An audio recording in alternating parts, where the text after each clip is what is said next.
Welcome to our YouTube channel, Knowledge Center.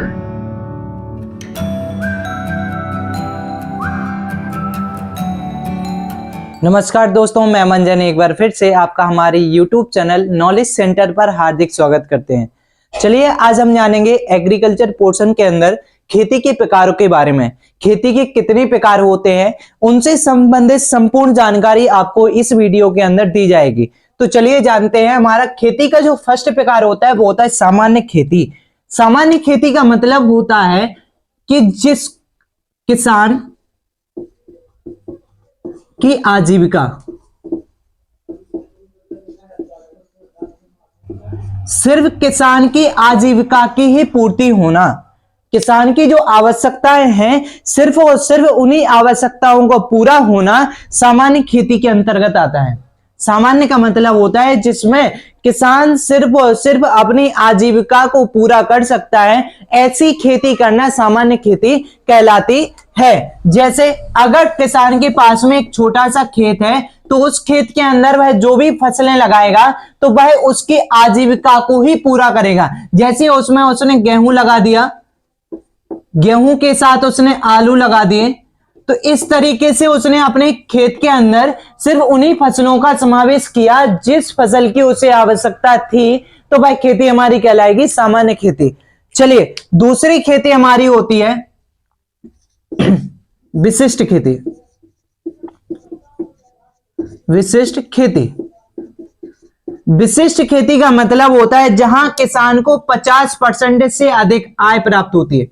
50% से जब उसे अधिक आय प्राप्त होती है उस समय की जाने वाली खेती विशिष्ट खेती कहलाती है। विशिष्ट का मतलब होता है, विशिष्ट का मतलब जहां पे किसान को 50% से अधिक आय जब प्राप्त होगी तो वह उसे व्यवसाय के रूप में भी परिवर्तित कर सकता है। तो विशिष्ट का मतलब ही होता है कि उसे व्यवसाय के रूप में परिवर्तित करने के लिए खेती को करना। तो ये होती है विशिष्ट खेती। फिर तीसरी हमारी होती है शुष्क खेती।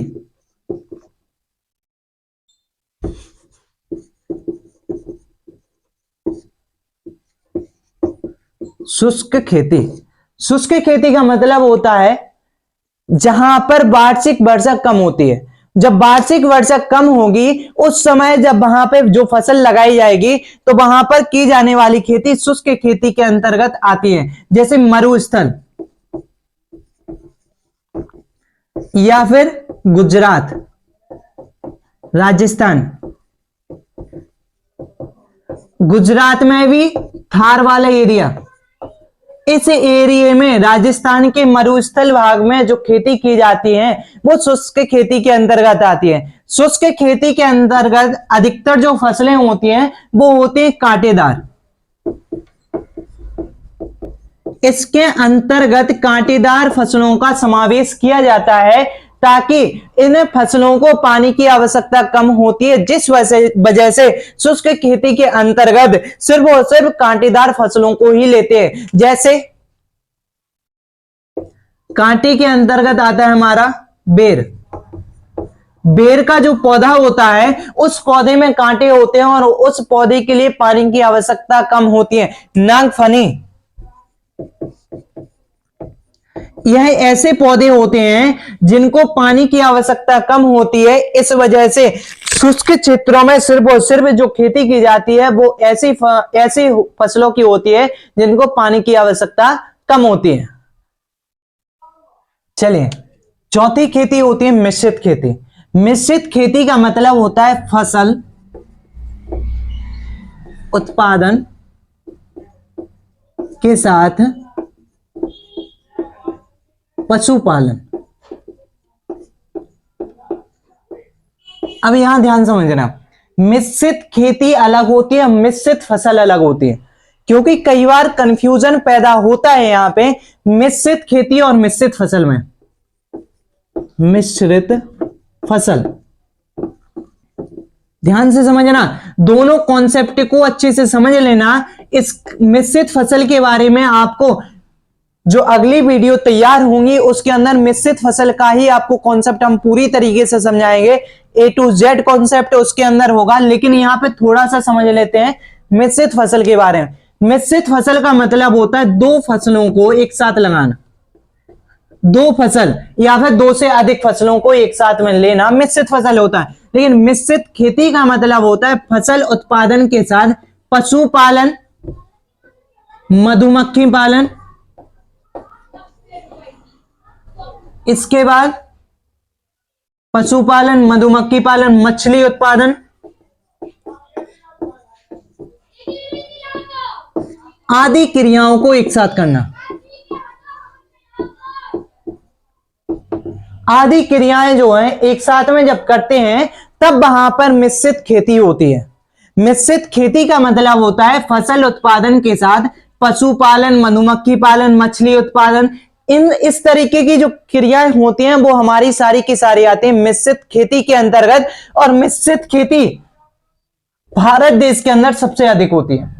भारतवर्ष का जो निम्न किसान होता है, निम्न या फिर मध्यम वर्गीय जो किसान होता है, वह किसान मिश्रित खेती को जरूर अपनाता है, क्योंकि वह खेती के साथ पशु को पालता है, पशुपालन करता है। पशुपालन करने से उसे बेनिफिट ये होता है कि खेती के जो अपशिष्ट होते हैं, अपशिष्ट पदार्थ होते हैं, अपशिष्ट पदार्थ को वो कहां पे यूज कर सकते हैं? पशुपालन के अंदर, क्योंकि पशुओं को खाने के लिए चारे की आवश्यकता होती है और वह चारा जो होता है हमें खेती से प्राप्त होता है।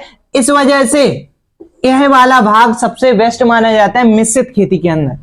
अब मिश्रित खेती करने का मुख्य उद्देश्य होता है कि अगर एक वर्ष में फसल को हमने जिस फसल को लगाया, अगर उस फसल को लगाने के बाद में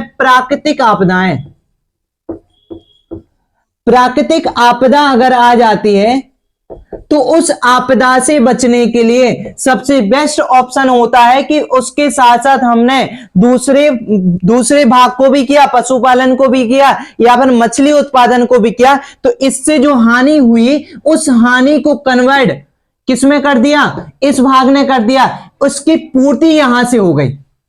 तो इस वजह से मिश्रित खेती करना सबसे बेस्ट होता है, क्योंकि अगर यह फसल हमारी खराब हो जाती है तो इसके द्वारा हमारी जीवन निर्वाह की क्रिया आगे बढ़ सकती है। इसलिए मिश्रित खेती करना आवश्यक होता है। तो मिश्रित खेती का मतलब होता है फसल उत्पादन के साथ पशुपालन आदि जैसी क्रियाओं को करना मिश्रित खेती कहलाता है। मिश्रित खेती से हमारा जो लाभ होता है वह हमारा लाभ होता है इससे पैसे अतिरिक्त आ जाते हैं। क्यों आ जाते हैं? क्योंकि जब मिश्रित खेती हम करेंगे तो मिश्रित खेती करने के लिए हमें दो चीजों की आवश्यकता होगी, पशु भी होंगे और इसके साथ साथ फसल भी होगी। तो पशुओं से जो आय होती है वो डेली इनकम होती है, तो इस वजह से हमें इससे अतिरिक्त पैसे भी हमें मिल जाते हैं, हमें फसल के ऊपर निर्भर नहीं होना पड़ता है। इसलिए पहला ऑप्शन हो गया, पहला जो हमारा लाभ होता है मिश्रित खेती के अंदर वो पैसे अतिरिक्त मिलना होता है। दूसरा हमारा होता है इससे जब प्राकृतिक आपदा आती है, बाढ़ आ जाना, सूखा पड़ना, जब ऐसी क्रियाएं होती हैं तो उस स्थिति में मिश्रित खेती हमें सबसे ज्यादा लाभदायक होती है, क्योंकि हमारे पास पशु हैं, मछलियां हैं, तो उसके द्वारा भी हमें पैसा मिल रहा है। इस वजह से मिश्रित खेती करना सबसे बेस्ट होता है। तीसरा, मिश्रित खेती करने के लिए व्यक्तियों की आवश्यकता होती है, अतिरिक्त व्यक्तियों की आवश्यकता होती है। अब जब अतिरिक्त व्यक्तियों की आवश्यकता होती है तो इसका सबसे बड़ा बेनिफिट ये होता है कि जो बेरोजगार व्यक्ति हैं ऐसे व्यक्तियों को रोजगार भी मिल जाता है। तो सबसे अच्छा ऑप्शन यही होता है कि इसके द्वारा अतिरिक्त व्यक्तियों की जब आवश्यकता होगी तो दूसरे व्यक्तियों को भी हम अपने यहां पे रखेंगे तो उन्हें रोजगार भी मिल जाता है। तो यह था हमारा आज का टॉपिक। इसमें हमने देखा सबसे पहले सामान्य खेती किसे कहते हैं, विशिष्ट खेती किसे कहते हैं, शुष्क खेती क्या होती है और मिश्रित खेती क्या होती है। आज के लिए बस इतना ही। नेक्स्ट वीडियो में आपको बताएंगे खेती के और प्रकार के बारे में, जिसके लिए आपको संपूर्ण जानकारी के लिए आपको हमारे चैनल को सब्सक्राइब करना होगा। धन्यवाद।